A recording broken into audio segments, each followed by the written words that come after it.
History is not only about brutal battles. It is also a place where certain organizations possessed vast amounts of money, gold, and treasure. Today, I invite you to join me in exploring the topic, Nazi gold and the lost treasure. Where did it go? So that we can understand history more deeply together.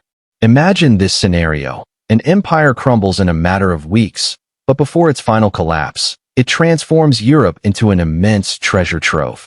Gold, diamonds, priceless paintings, cold hard cash. All of it suddenly vanishes into thin air. So, what really happened to the Nazis' gold and the rest of their missing loot? This story doesn't start in a fortified bunker, but rather with doors being forcibly kicked open. From 1939 onward, every Nazi invasion across Poland, France, the Netherlands, Hungary, and beyond was accompanied by systematic plunder. Jewish families were coerced into surrendering their properties. National banks were drained of their reserves. Wedding rings, pocket watches, gold teeth pried from mouths, and state bullion. Everything was funneled into a single channel, the Reichsbank, Germany's central bank. To Hitler, this wealth was fuel for his war machine. To the SS, it represented spoils of conquest. But to the families who were robbed, it represented their entire lives, stolen in broad daylight. The tides of war, however, turned swiftly. By early 1945, the Red Army was bearing down on Berlin from the east, while U.S. and British forces advanced from the west. The Nazi state was a house ablaze. Gold no longer represented power. It became a liability, something to conceal at all costs. And so, the desperate evacuation began. Truck convoys, filled with sealed crates, and railway cars laden with treasure departed Berlin, heading towards central and southern Germany, regions where the regime still hoped for safety. There was no comprehensive map detailing the locations. There was no time to plan. Only one overriding order: ensure that the gold does not fall into enemy hands. Then, a tantalizing clue emerged, courtesy of two French women who had been displaced by the war. On April 6, 1945, U.S. troops entered the town of Merkers, nestled in Thuringia. The women informed the American soldiers about a nearby salt mine rumored to contain a vast trove of German treasure. The mine doors were forced open, and beams from flashlights cut through the cold, dark tunnels.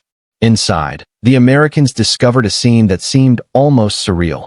Thousands upon thousands of sacks filled with gold and currency, alongside priceless works of art and other valuables looted from across Europe. The Merkers cache was so extensive that officers dubbed it the Reich's treasure. It also provided crucial proof. In the final months of the war, the Nazis had concentrated a significant portion of their stolen wealth in this location, including gold pilfered from occupied national banks and possessions seized from their victims. But this is where the story takes a twist. If the Merkers cache was what we found, what about everything else that remained hidden? In 1945, the Nazis didn't simply stash their gold in one single location.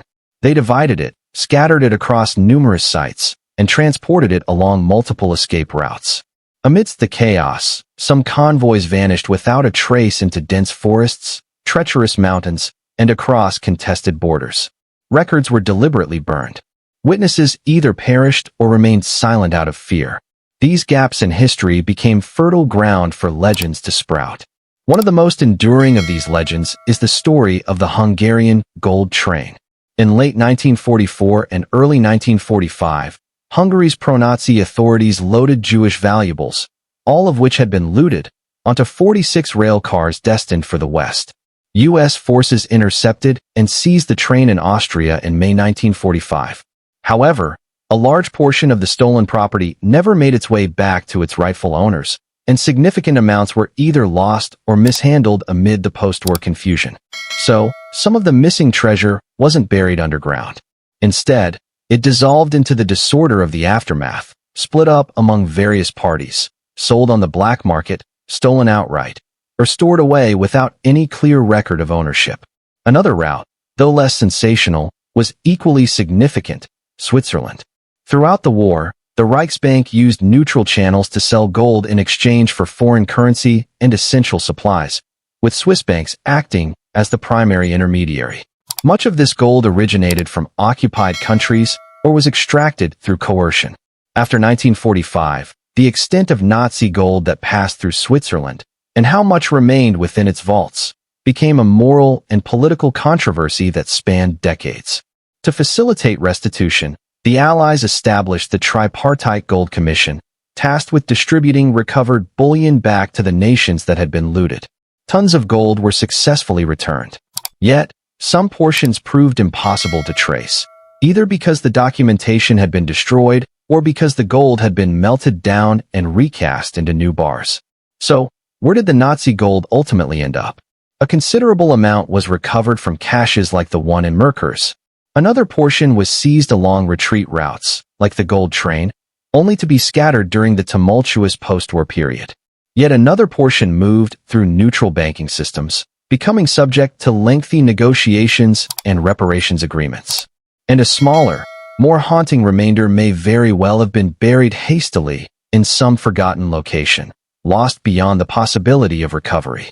But the true weight of this story isn't measured by the number of missing gold bars. It's found in the haunting shadow they cast. Each bar represents an emptied home, a family that never returned, a country stripped bare. The hunt for Nazi treasure isn't just a thrilling adventure. It's a story about memory, justice, what was stolen, and what the world tried to return, knowing full well that it could never truly be enough. If you enjoyed this exploration of post-war mysteries, please like and subscribe.